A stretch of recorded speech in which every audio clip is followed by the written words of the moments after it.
Hey guys, Sterilizer here. This is going to be my first video in this series called What You Don't See. I'll be going over a lot of the more intricate details about a hot lap. A lot of it's about curbing and how much you can cut where, and basic lines that a lot of people just don't see by watching a replay. So I hope it helps. So we're coming towards the first corner. I'll play it once through and then rewind. Looks pretty simple, but take it back. A lot of these braking points will be car specific, but I'll go over them anyway. For this one, you want to brake right where that grass patch starts. So right where the corner starts outside the track there is where you want to start braking. And on the inside here, you actually want to get right next to this curb. You don't want to brush it like I did.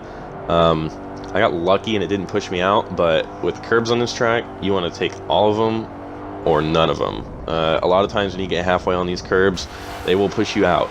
You can use all of this one, it's pretty generous on the exit. Now, this is the most complicated corner complex, in my opinion, on this track. It's all about setup here.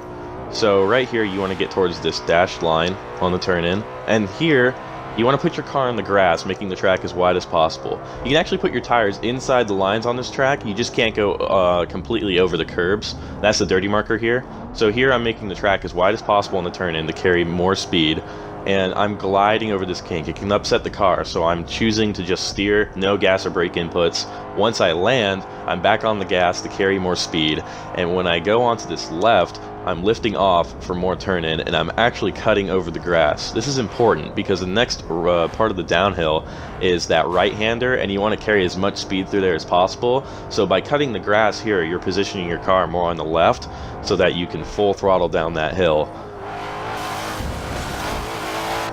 So now that we've set up on the left here by cutting the grass, we can now take a better line through this right. Now you can see I cut the grass on the entry and exit there. That is because we can pass the lines there because the dirty boundaries on this track are the curbs. So you'll see me get right next to that curb. You can't really go much further than I did. And the only reason I cut this so much is to make this track as straight as possible. You really want to minimize your steering through here in order to carry like the most speed. So that's why I'm using all of the track here. And you can see me here in a second get right up next to the curb.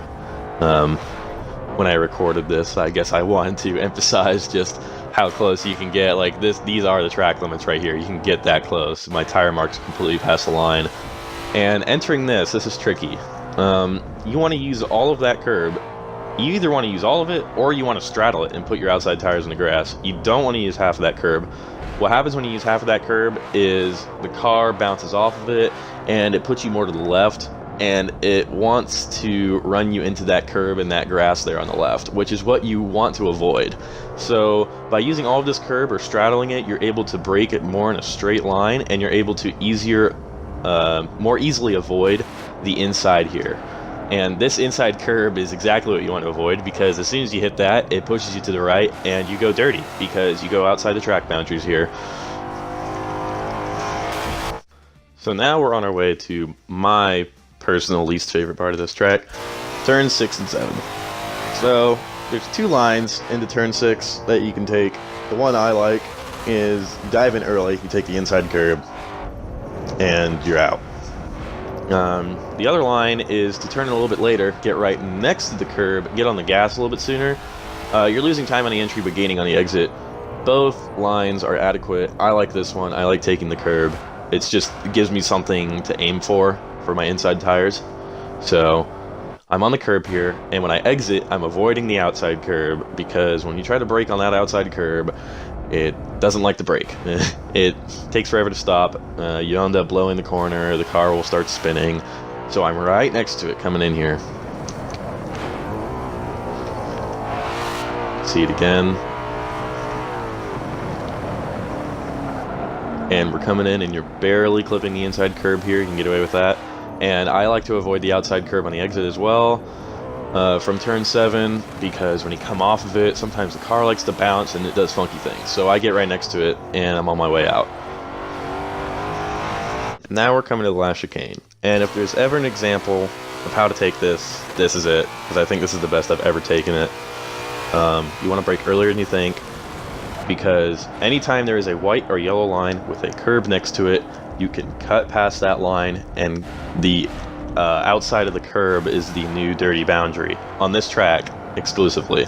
So you can see there, I got right next to the curb on the entrance, and that sets me up better for the exit, for the right-handed exit. So me being more to the left on the entrance here lets me turn in earlier and get on the gas sooner, using all of this inside curb, getting on the gas, using all of this outside curb, and we're on our way.